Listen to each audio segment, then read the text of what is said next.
I've always loved the forest, the silence, the isolation, the way every step deeper into the trees feels like peeling away a layer of noise from the world. This wasn't a new place for me. I'd walked these trails for years, countless times, always alone and always at peace, as though the trees were old friends who didn't need to speak. Nothing strange had ever happened to me in the woods. No creepy encounters, no weird feelings, just nature, breath, space, and time slowing down enough to feel real again. That day started no differently. My pack was light, my boots were dry, the air smelled like pine and earth, and the soft rustling of wind through the branches whispered a lullaby only solitude could appreciate. But then I saw it, a narrow offshoot from the main trail, barely visible, hidden behind an overgrown thicket like it didn't want to be found. I should have ignored it. I should have trusted that uneasiness in my chest. But I didn't. I stepped off the path, pushing past the brush, telling myself it was just another shortcut or deer trail. What harm could it do? I had hours before dark, or so I thought. The deeper I went, the more the forest changed. The light, though it was only late afternoon, seemed to bleed from the sky as someone pulled the curtain across the sun. I kept walking, but every bend in the path felt unfamiliar, though I was sure I had turned back as I had come more than once. My phone had no signal. GPS pulsed with uncertainty, spinning its compass wheel as dizzying as it was. I was disappointed, perhaps annoyed, but wasn't prepared to admit I was lost. Until I saw the same broken birch tree 3 times in a row, the same broken trunk, the same twisted branches, the same moss growing over the bark in the form of something that vaguely resembles a handprint. After that, my breathing came a little faster. My steps became faster. The sky continued to darken, unnaturally fast, the kind of twilight that feels like someone flipped a switch instead of letting the darkness relax. It was cold, much colder than it was right to be at that time of year, and the silence that had once reassured me had now pressed on my eardrums like building pressure before a storm. Only for a moment I stopped to understand, to listen, and felt fear. This real fear of bone level cannot be rationalized. My chest tightened. The mouth is dry. I turned slowly, flashlights flickered in my hand, trees now silhouetted against the sea sky. My skin crawled with the feeling that eyes I hadn't seen were tracking me from behind each torso. It followed right behind me, slowly and deliberately, as if everything that stood there was waiting for me to turn around. Feeling anxious and being followed did not let me go. It seemed to me that I heard something behind me, but I constantly dismissed these thoughts from myself. But in spite of the crackling of my mind, there is no doubt left, something follows me. The moment I turned to face the sound behind me, the last fragments of daylight vanished completely, as though someone had extinguished the sun like a candle. There was no twilight, no slow fade into night, just an immediate, suffocating blackness that swallowed the forest whole. My flashlight, trembling in my grip, flickered and danced like it was trying to decide whether to help me or abandon me altogether. I stood frozen for several seconds that felt like hours, paralyzed by the overwhelming sense that something was about to lunge at me from the darkness. Then came the sound, a harsh, violent rustling in the underbrush to my left, followed by the unmistakable snap of dry twigs under something far too heavy to be a squirrel or raccoon. My breath caught in my throat. Whatever it wasn't trying to hide its presence. It wanted me to hear it. I turned, slowly, beam of light cutting through the branches in nervous jerks, and then I saw them. 2 glowing red eyes staring back at me from the brush, low to the ground, unblinking, filled with something beyond rage. I barely had time to process the shape lunging toward me before it was already in the air. A fox, or what might have once been a fox, burst from the undergrowth with a high-pitched screech that didn't sound like any animal I'd ever heard. Its fur was patchy, slick with mud and something darker, and its mouth foamed violently, strings of white froth clinging to yellowed fangs. The creature twisted midair, a blur of limbs and teeth, as though its body wasn't obeying the laws of nature. I stumbled back, flashlight flying from my hand and vanishing into the dark. The next moment was chaos, claws swiping at my face, the horrible, choking stench of rot and decay flooding my nose, its weight slamming into me and knocking the air from my lungs. I threw up my arms to protect my throat, expecting pain, blood, the tearing of flesh. But then something else happened. From behind, A force, strong, deliberate, human, yanked me backwards with terrifying speed. I didn't see who or what had grabbed me.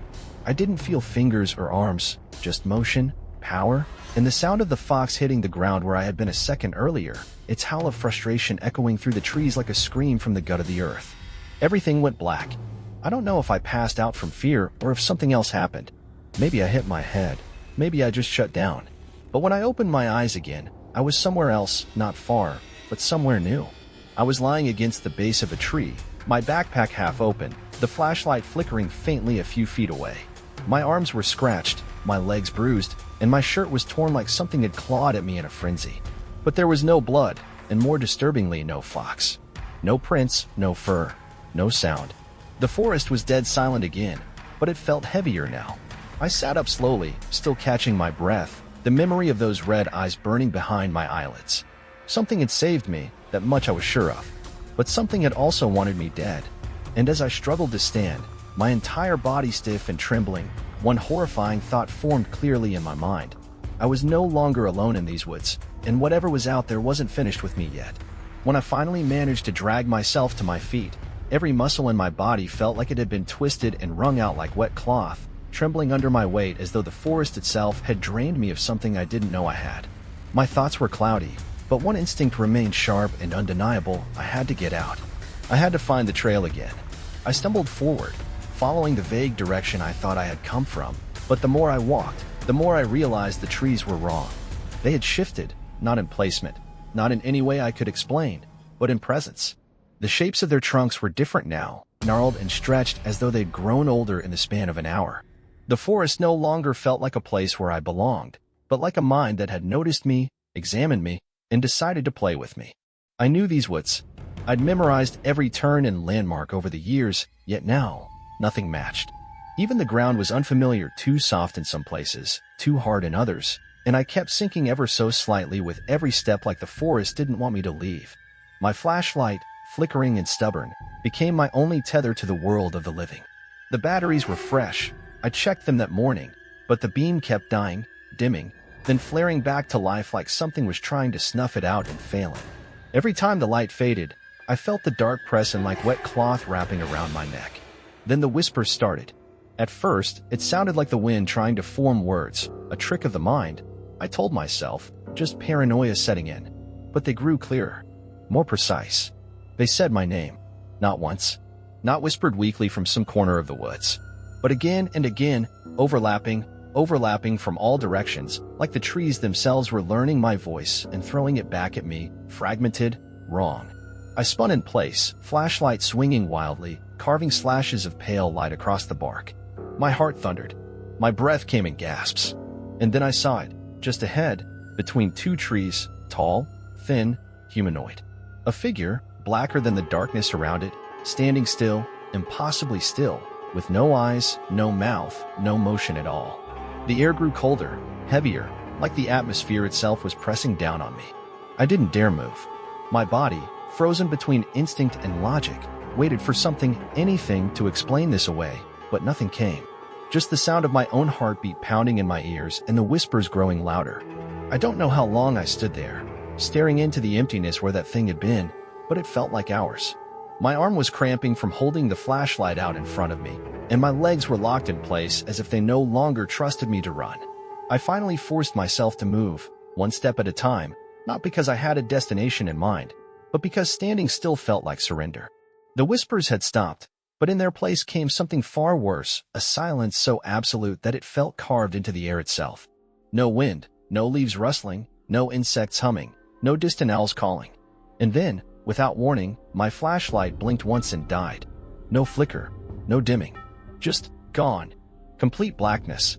I hit it against my palm. Once, twice, nothing.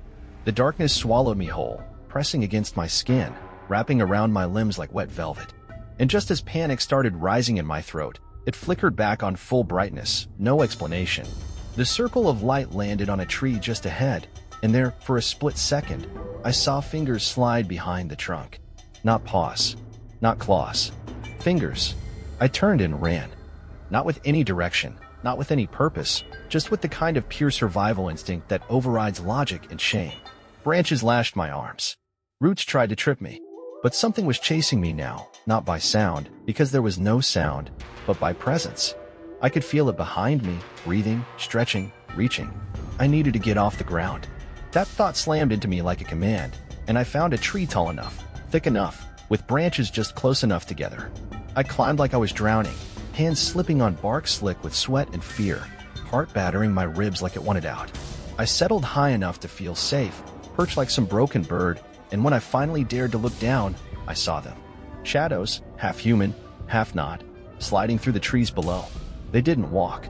They glided, soundless and slow, but with purpose, always circling, always shifting just out of reach of the flashlight's beam. One of them stopped beneath the tree and tilted its head up, and I swear it smiled, but it had no face. Just the shape of one. A memory of a smile. I didn't sleep, but at some point, the night must have stolen time from me, because when I blinked again, the forest was still black, and I was alone. The shadows were gone. The silence remained. My body ached, every muscle stiff and bruised from the climb, but I made my way down the tree slowly, scanning every inch of ground as I descended. And that's when I saw the marks, deep gouges carved into the trunk, not at the bottom where a bear or animal might reach, but at my level, high up, right where I had been crouched for hours. For long, deliberate claw marks, deep, fresh, ragged. But the worst part, the part that turned my blood to ice, was the direction of the gouges. They weren't scraping upward, as if something had tried to climb to get me.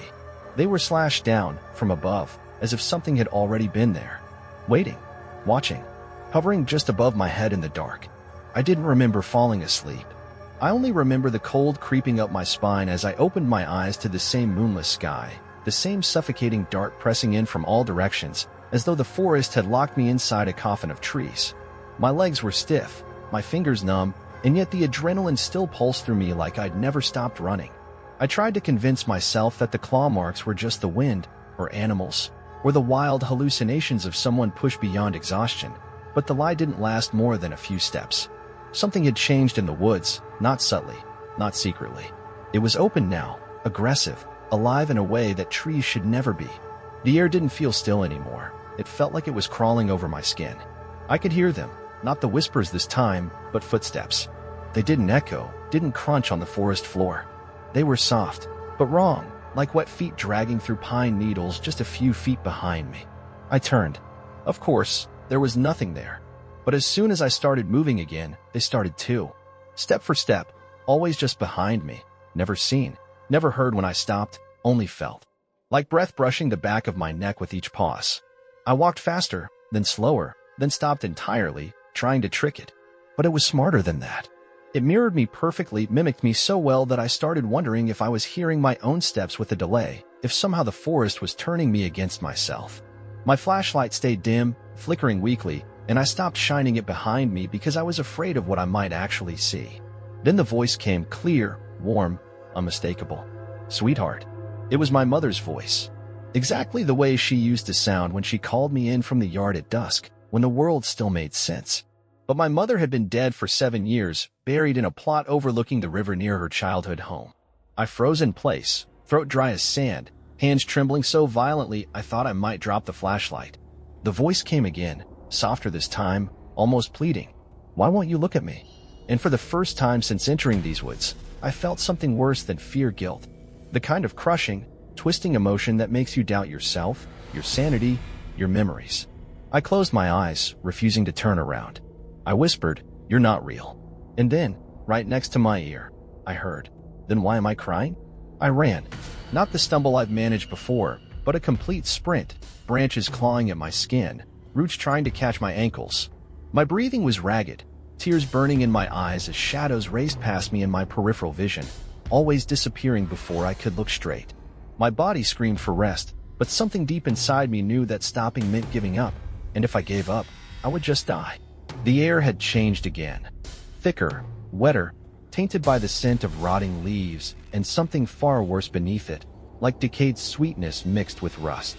I should have kept moving, should have kept to the center of the trail, if you could still call it that, but then I heard it, soft at first, delicate and muffled, the unmistakable sound of a child crying somewhere deeper in the trees.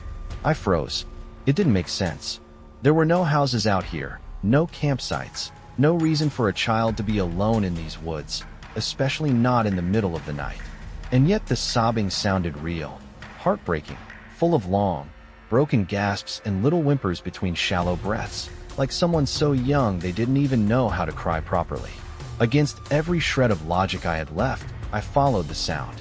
I stepped over dead branches, pushed through thickets that clawed at my arms, every step echoing louder than it should have, as if the forest were amplifying the noise on purpose, leading me in like bait.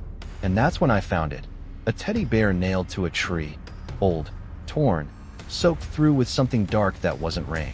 Its button eyes stared outward, one missing, the threads of its mouth coming undone like it had been screaming for years in silence. The crying stopped. The moment my eyes met the bear, the sound just died. No dullness, no shuffle, just cut off, as if someone had pressed a mute on TV. I didn't even have time to process what it meant before I heard the steps. Not mine, not an animal. Something's running. Heavy, fast, aggressive. Crashing through the brush from behind. No attempt to hide. No pattern. Just goes straight at me. I turned and ran, grabbing my heart in my chest, my lungs burning with cold night air, and the forest came to life again, not in sound, but in motion. The trees moved to my periphery. Shadows fell between the branches just out of sight. I tripped over the root and hit the ground hard. The breath exploded from my chest. The pain screamed into my leg. I turned to my back. The flashlight got lost somewhere in the chaos, and I lost consciousness. I woke up lying on my side, face against damp leaves, throat hoarse, body trembling violently. The forest was still. My flashlight was next to me, miraculously intact, beam pointed into the dirt. I picked it up with shaking hands and turned the light on myself. My arms were covered in scratches, some shallow, some deep, but none of them bled. My legs were intact, my chest unbroken. I had no bite marks, no bruises, no memory of being attacked. But my hands were soaked, caked with something thick and dark that wasn't dirt. My fingers trembled as I brought them closer to my face. Blood. I don't know how long I wandered after waking up with blood on my hands. Maybe an hour, maybe longer, because time had stopped obeying rules out here, just like everything else. The forest no longer even tried to pretend it was real. Trees bent in directions they shouldn't. The sky above twisted like oil and water, and even the ground beneath me felt wrong. Too soft one moment, too hard the next, like I was walking across something living, something breathing just beneath the surface. My flashlight, the last tool I trusted, sputtered and died again, then blinked on without my touch. I was no longer afraid of the dark itself. I was afraid of what followed me inside of it. And just when I thought the silence was going to consume me entirely, I saw it. Through a break in the trees, far off the trail, down a slope that hadn't existed before, stood a cabin. A single, ancient, wooden structure resting on crooked stilts above damp earth, with its front door hanging wide open like a mouth mid-scream. I knew it hadn't been there before. I had passed this exact place earlier. There had been nothing but trees. But there it was now. The air around him was heavier, colder. My breath fell in front of my face, although I could not feel the wind. I went inside because there was no other choice. I should have known. The interior was covered with dust and shadows, but everything was still, unwinding. He wasn't just silent, he was frozen. The clock on the wall clicked, but the hands did not move. Candles sat melted on the table, untouched by heat. Above the fireplace hung a kettle, blackened but dry, as if it had not held water for 100 years.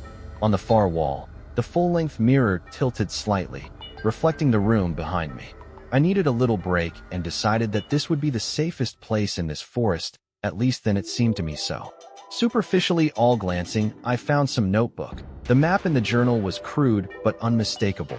Charcoal lines drawn with haste, smeared and smudged in places like someone had traced them with shaking hands. At first glance, it was just a mess of trees and curves, but I recognized the bend in the ravine, the old birch stump shaped like a fork, the spot where the forest thinned just slightly before curling back in like a trap. There was even a red X drawn over the cabin, circled twice, and a path marked with fading arrows that led away from it, twisting through the trees towards something labeled sunrise. That was all it said. Just sunrise. No compass, no scale, no indication of time or distance. But it was all I had. I stuffed the book into my jacket and bolted out of the cabin without another glance at the mirror. I didn't want to see what might be waiting for me in it this time. The path started strong, clear, as if someone had walked it just moments before, but it didn't stay that way. The forest swallowed the trail in pieces, letting it vanish beneath creeping moss and curling roots. Still, I pressed forward. Every part of me screamed to move faster. Something had changed since I stepped into that cabin. Something knew I had a way out now, and it wasn't going to let me take it. It took me maybe an hour, maybe less, maybe more.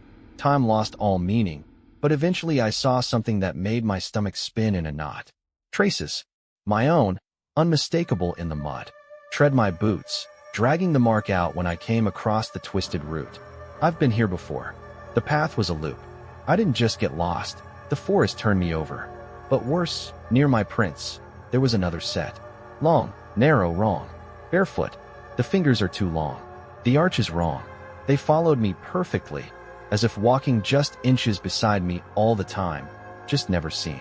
I fell to my knees in the mud, growling panically like fire, and trying to breathe. I thought I heard a wet, throat-drenched sound. I slowly turned the flashlight over, and there it was. Fox, or what's left of it.